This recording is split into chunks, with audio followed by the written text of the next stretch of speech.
नमस्कार दोस्तों, N K study के यूट्यूब चैनल पे आपका एक बार फिर से स्वागत है। आज की इस वीडियो में हम बात करेंगे हेलीकॉप्टर मनी के बारे में।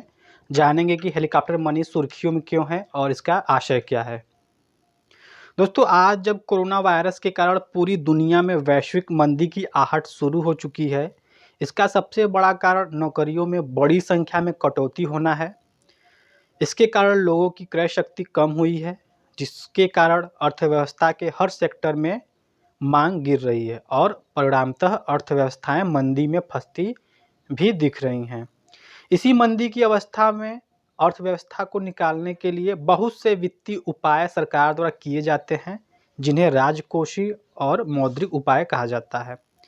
इन्हीं मौद्रिक उपायों में एक उपाय है हेलीकॉप्टर मनी, जिसके द्वारा अर्थव्यवस्था को मंदी में फंसने से रोका जाता है।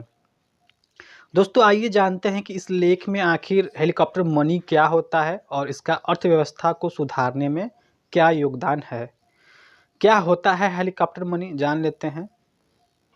दोस्तों, हेलीकॉप्टर मनी शब्द को अर्थशास्त्री मिल्टन फ्रीडमैन ने दिया था।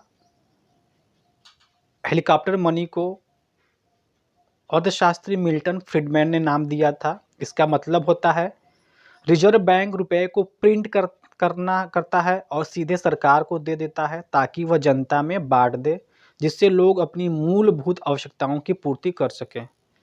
यह प्रतीकात्मक रूप से हेलीकॉप्टर से पैसा बरसाने जैसा ही है, क्योंकि जनता को इस अप्रत्याशित धन की उम्मीद नहीं थी और उनके खाते में सीधे आ गया जैसे आसमान से गिरा हो। हेलीकॉप्टर मनी का उपयोग किसी संघर्षरत अर्थव्यवस्था को एक गहरी मंदी से बाहर निकालने के इरादे से किया जाता है या फिर मंदी को टालने के लिए भी किया जा सकता है। इसी दिशा में कदम उठाते हुए कुछ राज्य सरकारों और केंद्र सरकार ने लोगों के खाते में पैसे भी भेजे हैं। हेलीकॉप्टर मनी का मतलब क्या है, आशय क्या है। तेलंगाना के मुख्यमंत्री केसी राव ने कहा है कि हेलीकॉप्टर मनी राज्यों को कठिन आर्थिक मोर्चे से बाहर निकालने में मदद कर सकता है। सबसे पहले जो है तेलंगाना के मुख्यमंत्री ने यह मांग की थी हेलीकॉप्टर मनी का। उन्होंने कहा कि रिजर्व बैंक क्वांटिटेटिव ईजिंग के रास्ते देश की जीडीपी का कम से कम 5% हिस्सा खर्च करे ताकि लोगों के हाथ में क्रय शक्ति बनी रहे। क्या हेलीकॉप्टर मनी मात्रात्मक सहजता के समान है। दोस्तों, हेलीकॉप्टर मनी के तहत देश का सेंट्रल बैंक पहले बड़े पैमाने पर नोटों की छपाई करता है और सरकार को दे देता है और सरकार आगे इसे लोगों के ऊपर खर्च कर देती है। हेलीकॉप्टर मनी के तहत दिया गया पैसा सरकार को सेंट्रल बैंक को रिफंड भी नहीं करना पड़ता है, जबकि क्वांटिटेटिव ईजिंग के तहत भी सेंट्रल बैंक नोटों की छपाई करता है और सरकार को दे देता है, लेकिन सेंट्रल बैंक सरकारी बॉन्ड खरीदता है तभी सरकार को भी पैसे देता है। बाद में सेंट्रल बैंक गवर्नमेंट को ये बॉन्ड्स वापस खरीद कर रिजर्व बैंक को पैसा लौटाना पड़ता है। अब जान लेते हैं क्या हेलीकॉप्टर मनी देश हित में है, ऐसा करना देश हित में है।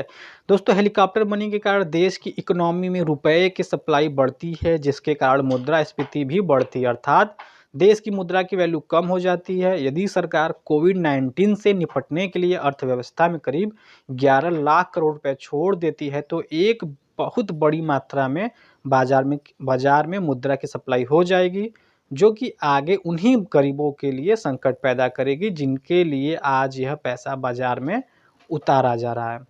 इसलिए हेलीकॉप्टर मनी एक प्रकार से दुधारी तलवार है और सरकार को इसका इस्तेमाल ध्यान से करने की ज़रूरत है।